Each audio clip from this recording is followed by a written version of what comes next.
So today I am going to be talking about training frequency and training splits. Which of these is correct for you in your lifting journey? So the important thing to understand is that when it comes to training frequency, the more frequently you can train, the better, but it's also going to be a less efficient return on your time invested. What that means is that when you're lifting, you get most of the benefits in terms of strength and in terms of muscle mass from like the first couple of workouts that you do per week. Every added workout after those first two are going to certainly add more results, but it's going to cause a lot more complications. It's going to be harder to juggle your training days. You have to follow a more complicated split. You have to be a lot more intelligent about how to set things up precisely. And each additional day is going to give you smaller and smaller benefits compared to the previous one, which is to say that you can get something like 80% of your results from like 2 or 3 days a week of training. Then after that, it's like, okay, your fourth day a week is like maybe 10%, your fifth day a week is maybe 5%, a sixth day of the week, maybe 2-3%, seventh day of the week, again, a couple more percent. There are diminishing returns to every additional day that you do past those first couple days. And so, of course, you have to decide a frequency that fits best for you based on your level of commitment and the amount of time that you have to train. When you're talking about somebody who is just looking for general health and fitness, they're generally looking to put on some strength and some muscle mass, but they're not looking to be the next Mr. Olympia.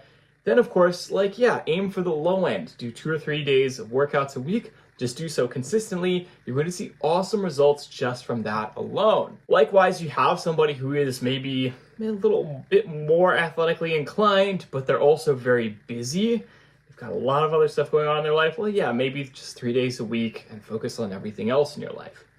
Conversely, you take somebody who is super dedicated, super athletic, really trying to maximize every last drop of performance. Of course, you're going to want to train more frequently, 4, 5, 6 days a week. Realistically, I'll be honest and say that I've never met anybody who could consistently do 7 days a week without burning out.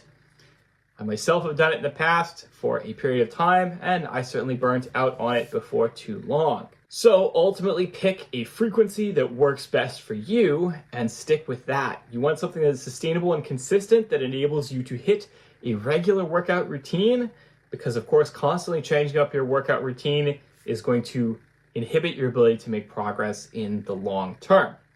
Now, the follow-up question from that is, now that I've got my frequency selected, what is a good training split for me? So obviously we hear a lot about body part splits on the internet.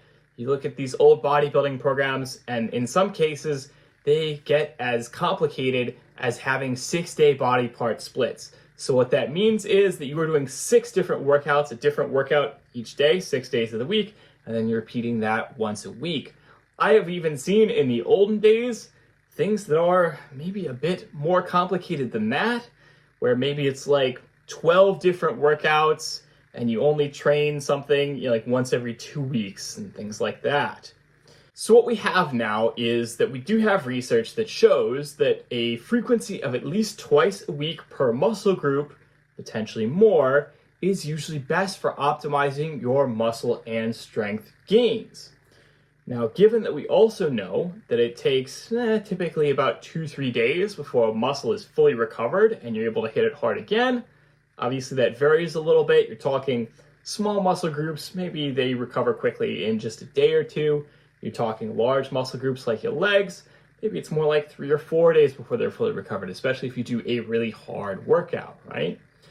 But given that we know that it takes about 2 or 3 days to recover, that gives us a sense of how frequently you can train a muscle group per week and still get benefits out of it, which is about twice.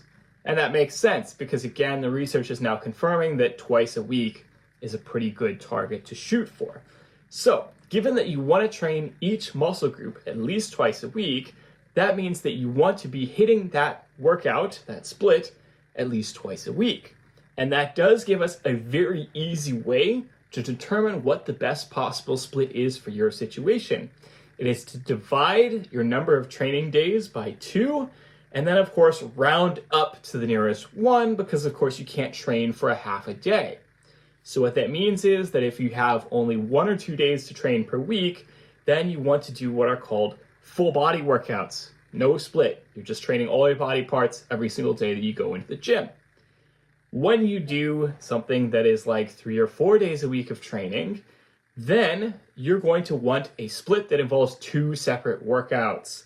The most common approach here, the easiest I would say for most people, is just the traditional upper-lower split. So one day you train upper body and one day you train lower body, and then you just alternate those two.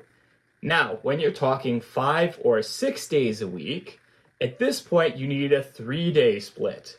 So in this situation, you need to get a little bit more complicated. You want to be doing something more like a push-pull legs split, which is a pretty common one. I also commonly see things like, basically you do upper and then lower, and then you do an accessory day that focuses on lighter accessory exercises. That can also work really well.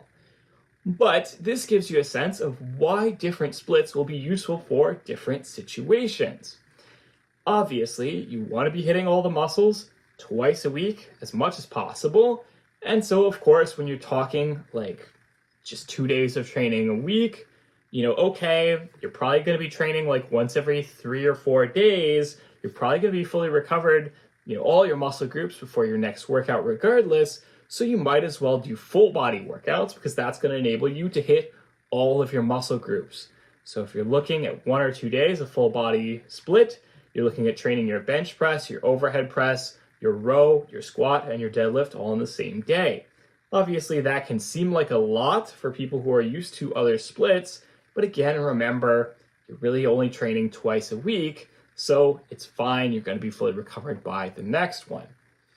Then, of course, when you talk about something like 4 days a week and you're doing an upper-lower split, so you've got an upper body workout that consists of your bench press, overhead press, and your rows or your pull downs. And then you have a lower body workout that consists of your squatting and your deadlifting, and of course, associated accessory exercises. Then you're talking about 5 or 6 days a week, you're talking like a 3-day split. And so, of course, again, like upper, lower accessory or push-pull legs. So push would be your overhead and your bench, pull would be like your back and your arms, and then lower would be like your squat and your deadlift. This is a pretty optimal way to break things down that ensures that you are training all your muscle groups at least twice a week. That's not to say other splits aren't possible. Again, it was very common in the olden days that you would see like 6-day splits where it would be like, okay, like chest one day, back another day, shoulders another day, quads another day, glutes, hamstrings another day, arms and calves another day, right? You used to see stuff like that because, of course, we didn't know that it was so important to try and hit every muscle group at least twice a week. And so, of course, you really gave it too much recovery time between, one workout and the next time you really train those muscles. And so, not quite as optimal. But it could certainly be done, right? Like nobody's going to stop you. You're still going to make gains.